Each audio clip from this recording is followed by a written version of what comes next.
Começa agora, pela Vibe Mundial, programa Café com Sexologia, falando sobre sexualidade, saúde mental e relacionamentos de casais. Apresentação do psicólogo e sexólogo Oswaldo Rodrigues.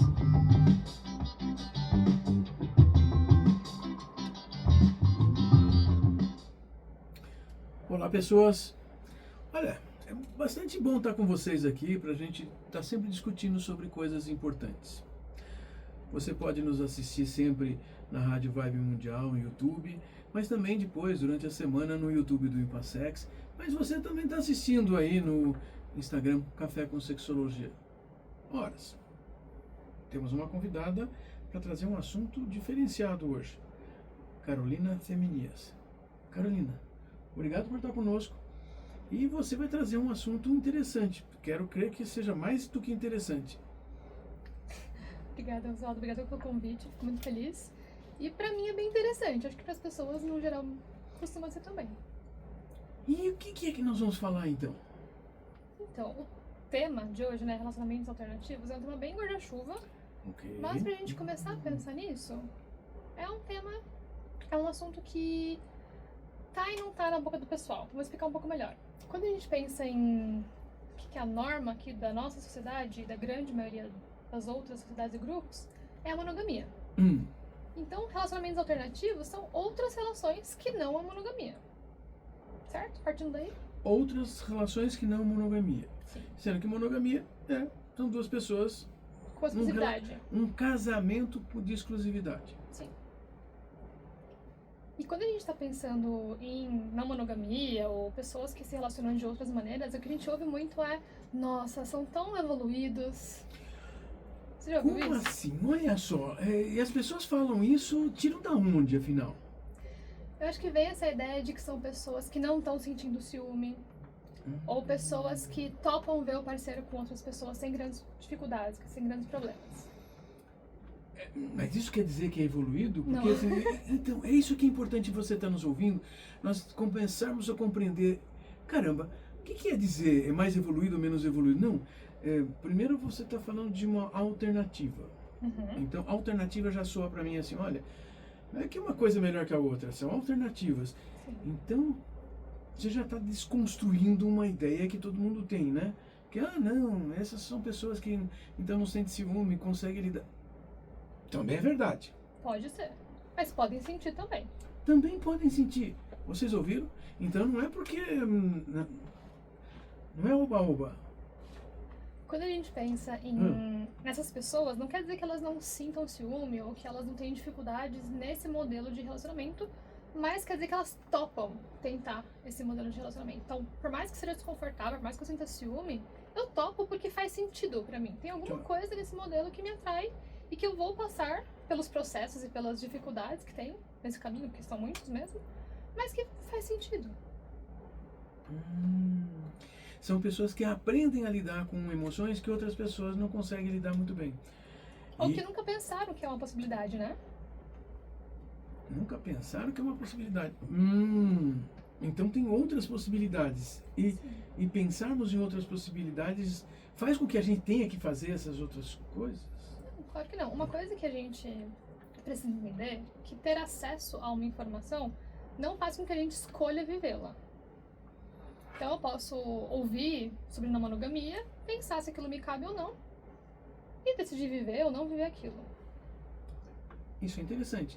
Mas saber não implica que a gente tem que fazer, mas saber permite também ponderar alternativas.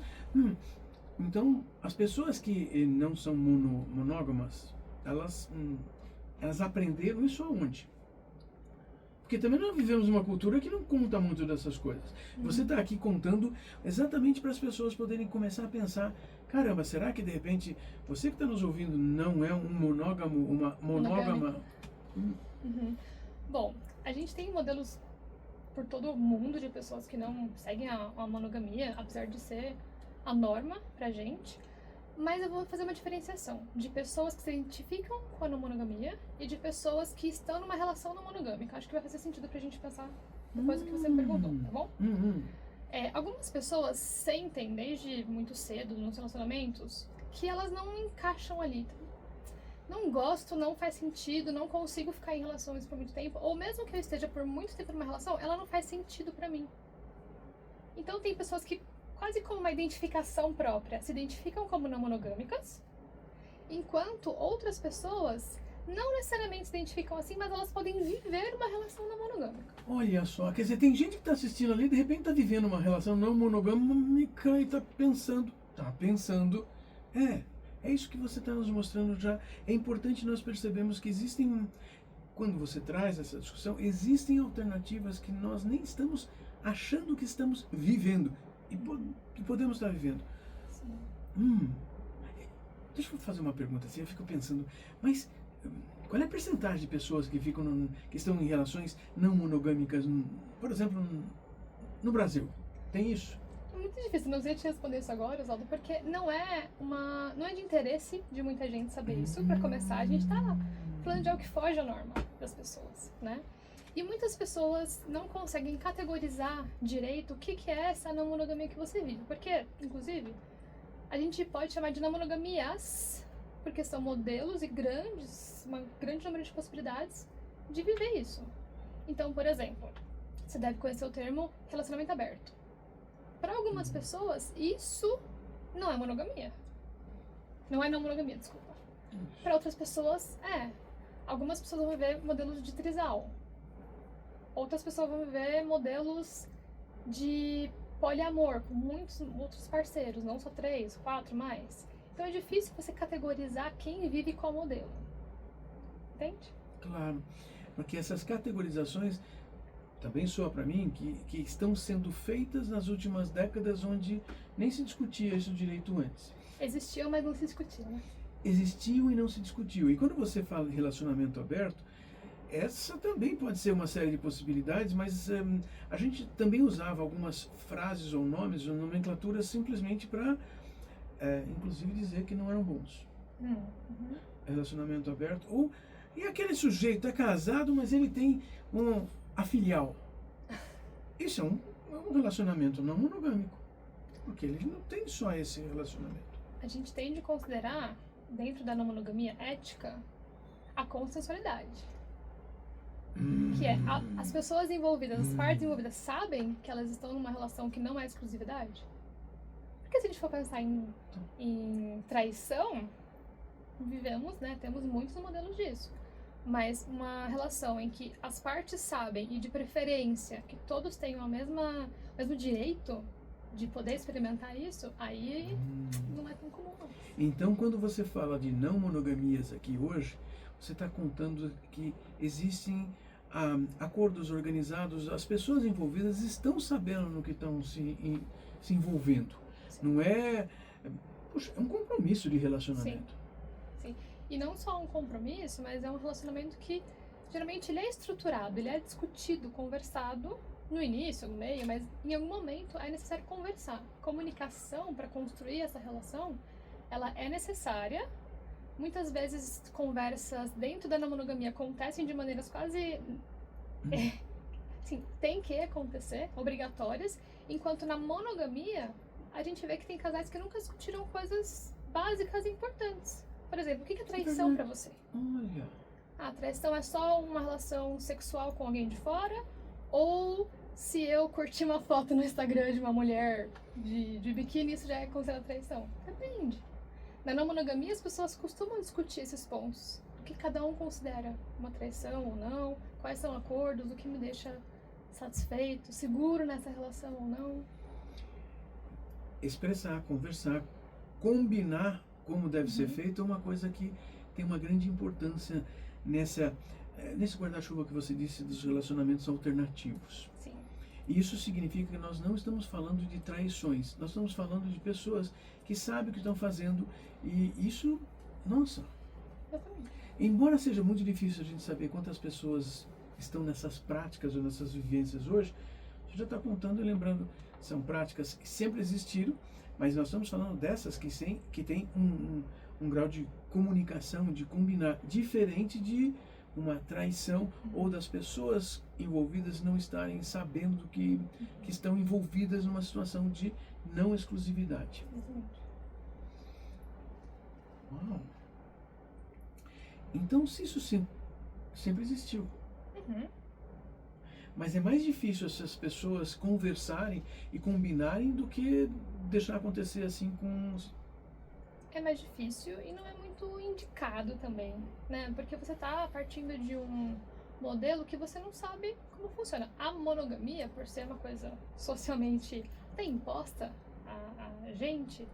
a gente tem regras implícitas e algumas mais explícitas. Então, regras explícitas, exclusividade de relacionamento. Algumas regras implícitas, e que a gente vai ouvindo, né, de casal em casal, mas você não deveria, já ouviu isso provavelmente, não deveria dar carona para uma parceira de trabalho, se forem só vocês dois no carro. Não é muito adequado isso se for uma relação heterossexual, por exemplo. Tá. Quem disse? Quem criou essa regra? Para alguns casais é uma questão normal, para outros não. Então tem muitas regras que são implícitas que, se não forem conversadas, vão dar problema. Já na não monogamia, as pessoas tendem a discutir o que incomoda, o que é limite. Olha só. Todo mundo poderia, né, fazer isso. Todo Não. mundo poderia. Todos os relacionamentos. Inclusive discutir as regras, como você disse. Não pode dar carona para uma pessoa. Peraí. Essas regras também existem, podem existir, desde que haja um consenso. Sim. Consenso, regras. Mas será que não fica sendo um chato o relacionamento? Porque tem um monte de regras? Eu acho que todos os relacionamentos vão ter regras. Monogâmicos, não monogâmicos. Vocês ouviram isso? Isso é importante a gente entender. Porque, afinal de contas, todos os relacionamentos têm regras. Mesmo que a gente não saiba que está seguindo regras. Uhum. Ou seja, abrir o espaço para a comunicação, nós vamos descobrir que, às vezes, nós estamos querendo impor uma regra, essa regra não existia, ou, de repente, a gente quer impor uma regra e a outra pessoa não gosta dessa regra. Mas é importante a gente entender isso. E, muitas vezes, estamos esperando que a outra pessoa cumpra uma regra que ela nem sabe que deveria cumprir. Ser explícito é bastante importante. Aqui no Café com Sexologia, uma das coisas que a gente sempre discute é exatamente a comunicação no casal. E comunicação implica numa série de conversas sobre o que a gente pensa, o que a gente sente, o que a gente quer, o que a gente acha, o que a gente acredita. Porque se a gente não entender que tem uma crença, uma ideia, uma vontade de que alguma coisa aconteça, a gente está querendo obrigar o outro a fazer coisas. E você está contando que nesses relacionamentos alternativos, uma das coisas importantes é exatamente essa comunicação. Que passa pelo autoconhecimento também, Com né? autoconhecimento. Individual, mas também do casal, que é, algumas coisas funcionam pra mim, eu preciso levar esses limites, essas vontades, desejos de experienciar coisas pra minha parceria, ou pra minhas parcerias, e a gente tem que entender juntos o que funciona pra gente, enquanto casal. Porque eu tenho que considerar o que é limite, vontade, do outro também. Se for importante construir uma relação, né, porque é isso, a relação é construída. É que muita gente parte do princípio que não precisa construir a relação. E você está nos mostrando que muitas pessoas conseguem até ser felizes em relacionamentos alternativos porque construíram a relação. Às vezes até cedem algumas coisas, né? Talvez por um momento ou por um tempo mais estendido. Mas de que a gente chega num ponto que os dois sentem que estão ganhando, de alguma maneira, né? Chegar no meio termo para as duas pessoas quando elas estão mais distanciadas nos acordos. Tem quem chame de regras, tem quem chame de acordo, independentemente da nomenclatura, é você entender com a sua parceria onde cada um pode chegar junto. É mais comum essas pessoas envolvidas nesses relacionamentos alternativos fazerem essas conversas, então, do que os ditos casais monogâmicos. Sim. E uma coisa importante que é rever esses acordos depois de um tempo. Porque é tudo muito novidade, você concorda? Vamos começar uma relação não monogâmica agora. Nesse começo, pode ser que a gente encare alguns desafios. Por exemplo, a gente pode ou não pode trazer uma pessoa aqui em casa? Pode ser que no começo isso seja uma regra assim, jamais. Mas depois de um ano, depois de 3 meses, sei lá quanto tempo, isso pode ser flexibilizado. Então a gente tende a sugerir que as pessoas tenham essas conversas de tempos em tempos, porque a gente sempre brinca na sexologia que a nossa sexualidade é fluida. Então pode ser que agora eu não tope alguns pontos aqui no que a gente discutiu. Mas depois de um tempo, esses pontos parecem tranquilíssimos, porque eu aprendi a lidar melhor com a nossa comunicação, eu aprendi a lidar melhor com o meu ciúme, aprendi a lidar melhor com outros pontos do relacionamento, que agora eu topo isso aqui. Quer dizer que se um casal qualquer que esteja num relacionamento aberto, num relacionamento alternativo, numa relação não monogâmica, eles também podem ter momentos de vida com regras diferentes. Totalmente. E, nossa... Totalmente. E momentos de vida, Oswaldo, que exigem coisas diferentes. Um casal, por exemplo, que mora junto, vão ter regras diferentes de quem não mora junto. Quem tem filhos, vão ter regras diferentes de quem não tem filhos. Quem mora na mesma cidade, quem não mora na mesma cidade. Por isso que é tão amplo, é tão guarda-chuva, que é difícil a gente categorizar, né, e nomear, colocar rótulos nisso. Tem muita variedade mesmo. É interessante que você está nos contando, porque tem toda uma variação e, caramba, tem relacionamentos não monogâmicos de pessoas que vivem em cidades diferentes. Uhum. Bairros diferentes. Tem uma coisa que a gente ouve muito quando fala de não monogamia, é o maior medo, eu acho, de quem tá tentando, ou quem só ouve falar, que é uma pergunta assim: e se um das partes se apaixonar? E se você se apaixonar? Então, vamos abrir a relação. E se alguém se apaixonar? Essa é uma pergunta que todo mundo fica assim, não sabe o que responder. Tá. O que eu respondo para os pacientes? Ou seja, como é que é a regra para esse apaixonar-se ou não se apaixonar? Então, alguns casais vão colocar um limite que a gente pode ficar com outras pessoas, mas não deveria se apaixonar. A gente sabe que é meio difícil a gente controlar as emoções, desejos e vontades. Mas as pessoas podem ter tentativas nesse sentido.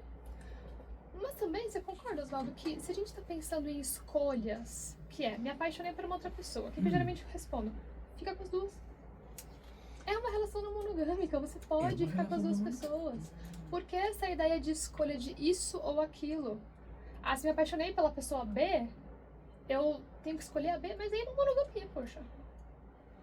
Você pode viver as relações. Óbvio que dependendo do quanto você quer viver, de intensidade dessa nova relação, isso pode implicar em alguns acordos, algumas chateações por aí. Sempre vai precisar ter acordos. Sempre. E você está contando que esses acordos podem mudar ao longo do tempo, adaptar-se por qualquer razão. Inclusive da outra pessoa se apaixonar por uma terceira pessoa. Sim, se essa pessoa quiser viver as duas relações, bom, que ótimo. Mas se ela não estiver topando mais a relação inicial e quiser viver essa segunda, faz parte da vida. A gente não vê isso em relações monogâmicas também? Aí você está contando que é possível realmente exercer a voluntariedade, ou seja, olha, eu quero que seja assim, e não simplesmente ir baseado só na emoção no sentido de, eu faço se der na telha. Não, também tem uma organização. Você pode estar apaixonada por essa pessoa, pode estar num relacionamento afetivo com outra, porque paixões são momentos de vida que são muito fortes, mas isso não significa que você queira ou precise terminar um relacionamento que ele é útil, importante, adequado. E aí, como você falou assim, então, mas pode ficar com as duas pessoas? Puxa vida. Se as partes quiserem, né? Se as partes quiserem. Não cabe a gente a... Isso não significa que elas têm que morar as três pessoas juntas, por exemplo. Não. Os arranjos são inúmeros e a gente também tem arranjos diferentes até em casais monogâmicos hoje em dia, né? Pessoas que não querem mais casar novamente, não querem morar junto. Existe... A liberdade está aí, né, Oswaldo? A gente tem que seguir o que faz sentido pra gente. É interessante quando você denomina liberdade, porque aí você está dizendo que é possível nós fazermos coisas diferentes. Mas, de novo, essa liberdade tem regras. Não é que você vai lá e faz o que você quer. Tá feio, você pode fazer porque está combinado que você vai fazer. Então, não é uma surpresa, não é um...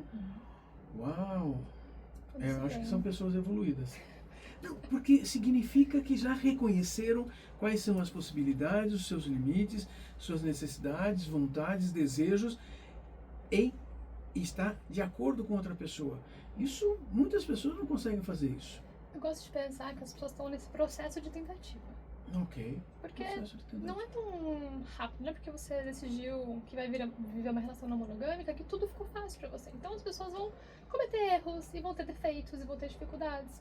Quando a gente pensa na não monogamia enquanto teoria, né, o que deveria ser seguido, grupo, a gente tem várias exigências para se considerar não monogamia ou não. Mas, pensando no nosso papel, principalmente da clínica, de sexólogos e psicólogos, a gente tem que entender e levar o nosso paciente a entender o que faz sentido para ele ou para ela. Agora você traz uma outra coisa importante. Vocês que estão assistindo, vocês sabem que a maior parte dos nossos convidados aqui são da área de psicologia. E nós temos uma compreensão de mundo em que as pessoas têm direito de fazer o que desejem, desde que, é claro, lidem com as consequências. Mas não somos nós que definimos ou decidimos. E você está contando que se alguém procura a gente no consultório com essa discussão, a solução da situação vai ser trazida por essa pessoa, não por nós. Isso é importante estar registrando para todo mundo que está ouvindo. Sim, o mais importante não é a pessoa se adequar ao grupo, às regras daquele grupo, porque não, isso acaba sendo um pouco violento com essa pessoa nesse momento inicial, principalmente. É a gente levar a pessoa a entender o que faz sentido para ela, o que ela quer viver, e talvez o que ela queira viver não segue 100% as regras do grupo, mas ela quer viver um meio termo disso. É o que faz sentido pra ela, é o que ela quer viver, então a gente tem que respeitar. Olha só, já tivemos um episódio super interessante aqui com a psicóloga Carolina Feminias. Ela trabalha com essas questões de sexualidade, sexologia, psicologia. Ela também fez o nosso curso de especialização em sexologia aplicada, há bastante tempo já. E vejam, essa discussão que ela traz é mais uma demonstração do para que muitas vezes nós precisamos de um acolhimento terapêutico para poder ter aonde debater, conversar, discutir, para a gente saber o que fazer. Você teria alguma palavrinha aí, alguma mensagem para passar para as pessoas que estão ouvindo? Eu acho que as pessoas deveriam perguntar se elas estão vivendo as relações que elas queriam estar vivendo. E se não estiverem, não estão tão satisfeitas, buscar ajuda, ou buscar conversar, buscar informações na internet. Não só o que é ideal dentro dos grupos, mas o que é vivido, o que é possível dentro de cada grupo mesmo. Isso é bastante interessante. Eu tenho que agradecer a tua participação. Foi ótimo estar conversando com você aqui. Também é importante que vocês que estão ouvindo saibam que, olha, vocês podem assistir de novo, olha, no YouTube da Rádio Vibe Mundial, no YouTube do Impassex. Também tem um canal no YouTube só do Café com Sexologia para nós termos todos os episódios lá. Tem uma novidade aí. Nessas próximas semanas nós vamos estar anunciando que nós temos um livro que vai ser um resumo de todas as participações dos primeiros 120 episódios. 2 livros. E já estou falando aqui, olhando para o nosso companheiro aqui, o Felipe Vaz, que ele é jornalista, ele cuida de uma série de coisas dessas discussões e ele que está fazendo a diagramação do livro. Já temos que agradecer o Felipe. E sempre assim, nós estamos aqui, sempre com os olhos do Tomás lá atrás do vidro, lá, tomando conta das coisas, sabendo o que fazer, o que precisa fazer. Temos que agradecer todo mundo. Então a gente tem que agradecer a Carla Zélio, que está sempre cuidando da produção, de verificar coisas do nosso programa, que tem essa ideia de levar você uma educação sobre sexualidade. Trazermos discussões de uma maneira saudável, de uma maneira que você possa começar a discutir, que você pode decidir. Agora, nós decidimos com as consequências. E quero deixar com vocês essa mensagem e lembrar que todo domingo à noite, 8h30 da noite, nós estaremos aqui com novos programas, novos episódios, novos convidados, assuntos diferentes. E para que assuntos diferentes? O mundo da sexualidade é extremamente aberto, intenso, extenso e precisamos aprender mais com essas informações para nós podermos tomar alguma decisão. Agradeço vocês, agradeço a audiência de vocês, vocês que nos assistem hoje, amanhã, semana que vem. E nos vemos semana que vem. Até mais, gente. Você ouviu na Vibe Mundial, programa Café com Sexologia.